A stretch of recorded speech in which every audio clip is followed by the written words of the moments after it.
Hello friends, it's John with Guts and Glory Tennis, and today is a very important day for me because I am going to unveil or debut, if you will, a stringing method that I've been working on for over 2 years to get accurate and precise.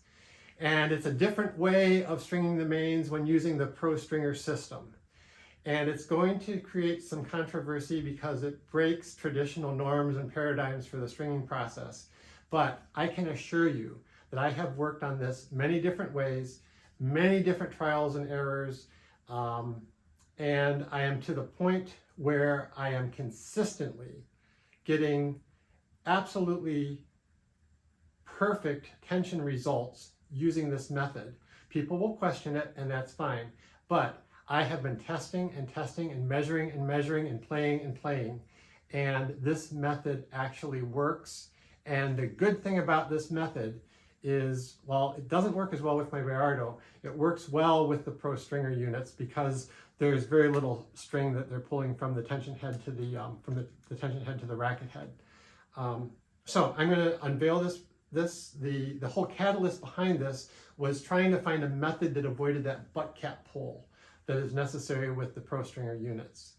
And so that was the reasoning behind trying to find a different method.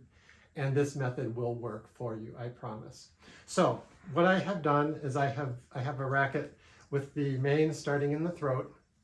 I put my polyester string in to get started, just the first two. I'm going to go over to the what would be the, we'll call this the left side, this the right side. So we're going to go ahead and we're going to we're going to lace L2.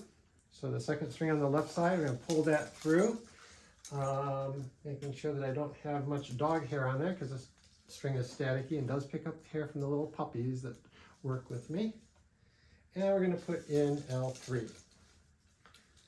And I have now L1, 2, and 3, R1, all in my frame. I am going to get my claw out, and this is a claw that I've tightened down to hold just one single string. I use it in place of a starting clamp because I like the width of this. It's much wider than a starting clamp, so it spreads out the load or the force on the string, doesn't dent it, doesn't put impressions on it like a starting clamp does. And with poly, that's pretty important. So I'm just putting that on the outside there. I'm going to take my my R1 string, put it in the tensioner, and tension. Now I am pulling tension on 4 strings at once, and we all know that does not put full tension on any of these strings. I'm just kind of setting them right now. So there's tension in there to set, and I'm going to put a claw in on, I think we said this was L, I think we said this was R.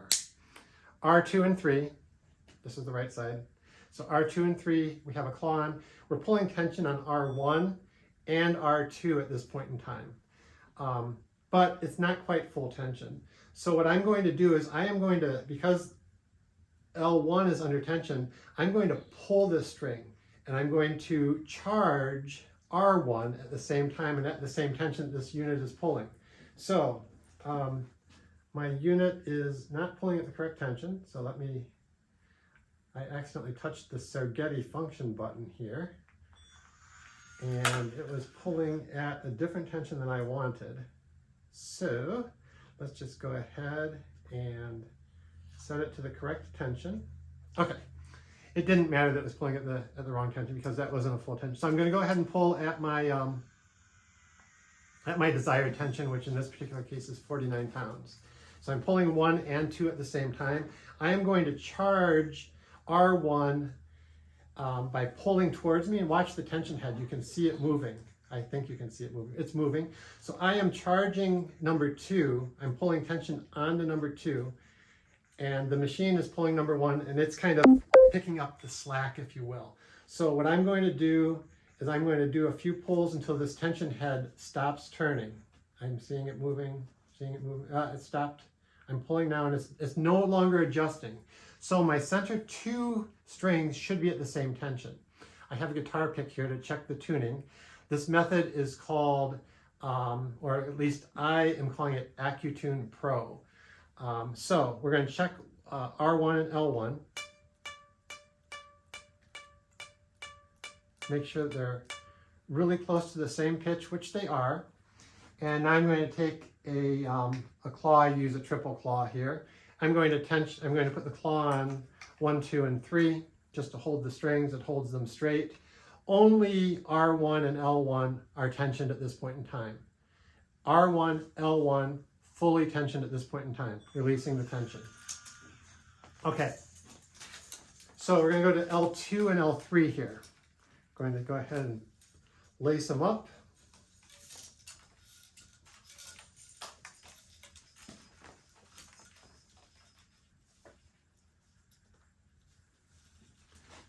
And we're going to do essentially the same thing here for L2 and L3. I'm going to go ahead, going to tension L3 and L2. They're not reaching full tension. I'm going to have to help them by borrowing tension from one and pushing it into 2 by pulling right down near the grommets. I'm pulling tension into number 2. And you can see the tension head does move as I'm doing this. So I'm pulling, I'm just doing some slight tugs, not too hard. And I'm doing it until the tension head stops turning. So the tension head has stopped adjusting at this point in time. So I am probably pretty close to these strings being the same tension. On this particular frame, they look to be relatively the same length. I don't see them being much shorter, so the pitch should be relatively the same. This is the string under tension, R3. R2 is the one we charged. It is also under tension.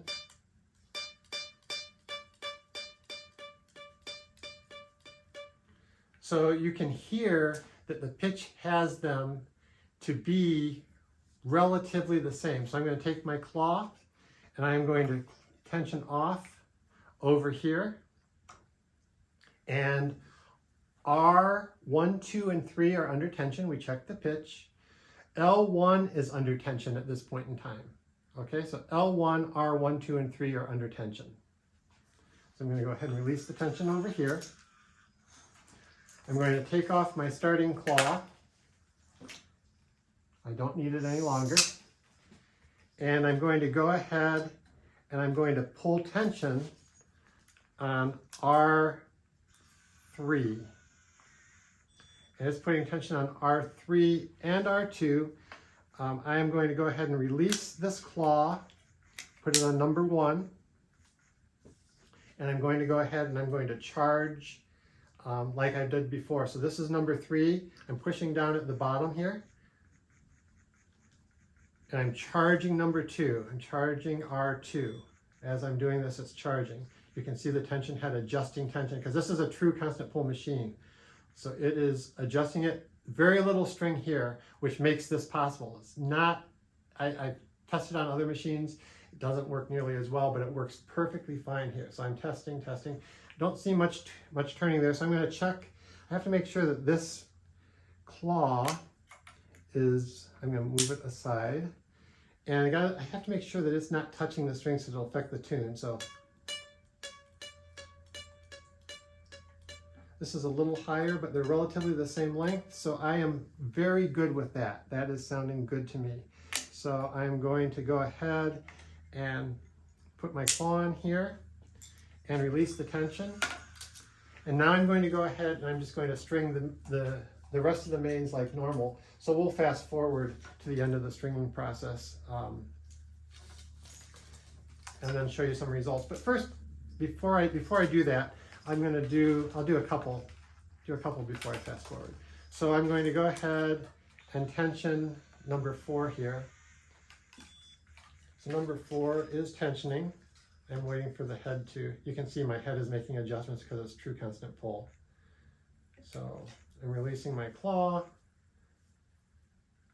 getting a couple adjustments. I just gave it a little poke there to help it out. And now what I'm going to do is I'm going to check the tone. So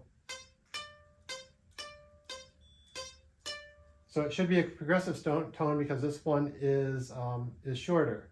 So going across, we get.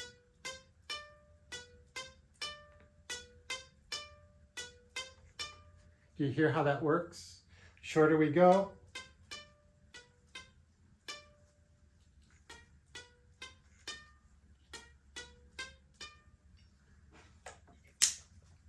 That's a beautiful thing. I'm going to go ahead and switch out and go to my triple claws here. I like them because they don't turn and twist as much.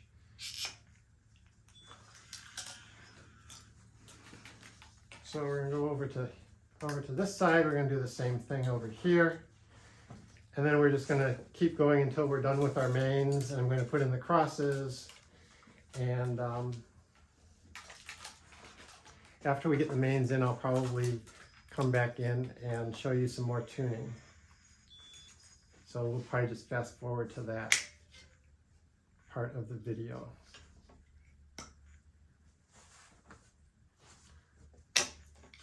Let's do a tune real quickly.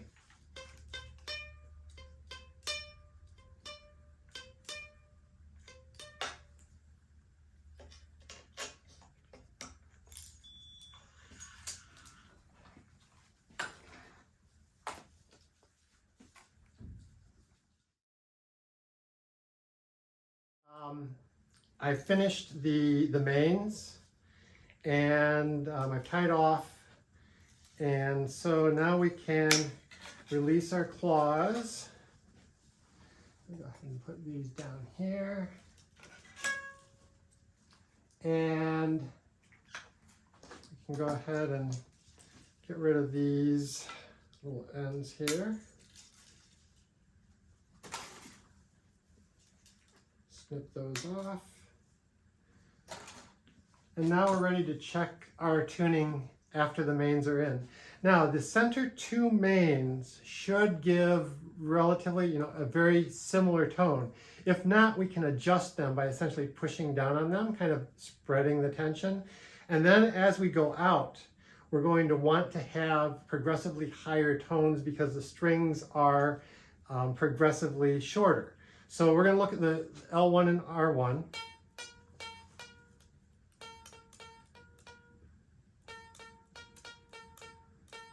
It was a little bit different, so I pushed down on R1 to charge L1. Okay, so now we're going to go from 1 to 2, higher, to 3,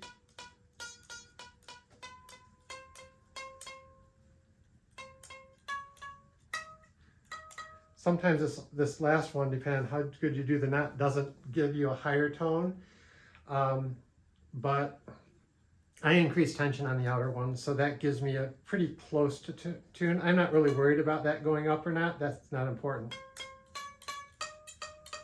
So I got lucky on that one because normally I don't get that. So now we're going to go ahead and we're going to look the other side.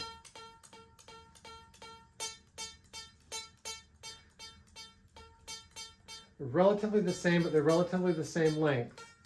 So the next one's higher, then higher, then higher again, higher again, higher again, and then the last one is a little lower, so that knot wasn't quite as good, but I'm not going to worry about that because that's typically what we get. Because it's tied off, I can't really borrow and charge tension on this last one, but that's not important. And any other traditional method of stringing is going to give you the same thing out here. Basically, what we have done with this method of starting with the Pro Stringer is we have made sure that the center mains are installed properly. We've checked the tune. So this is our AccuTune Pro stringing method. That's what I'm calling this because we are accurately and precisely tuning each of the strings across the string bed so that they have the correct set tension into them. And that basically is how this method works. I'm going to go ahead and finish stringing this racket and maybe we'll come back and take a look at it strung.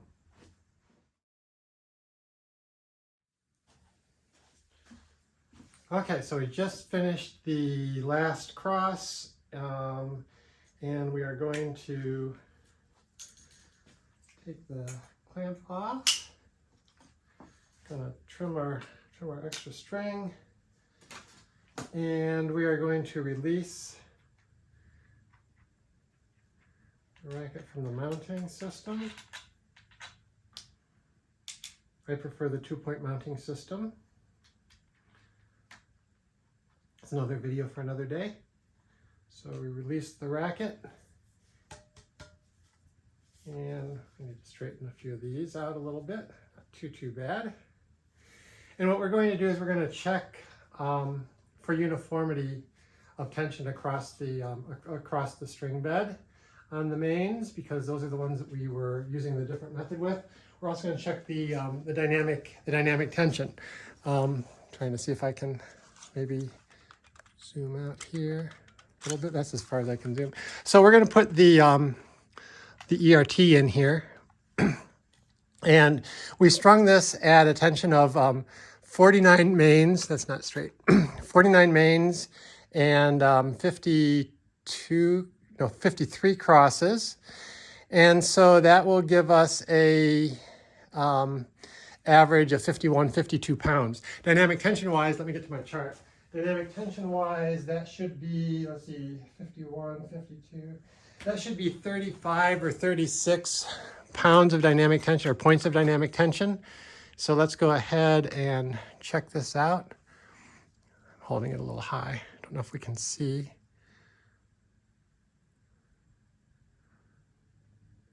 DT is 37.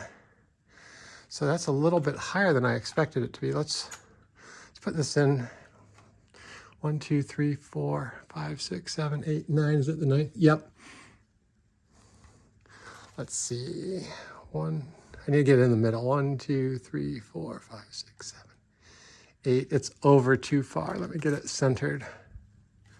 Okay, let's try it again. It's hard to do this behind the camera. Let's see what we get here. So I think that we were looking for 35, 36 for dynamic tension. So there we got 35. The other reading was 37. So I need to get this in the right place. Let's see what we get here.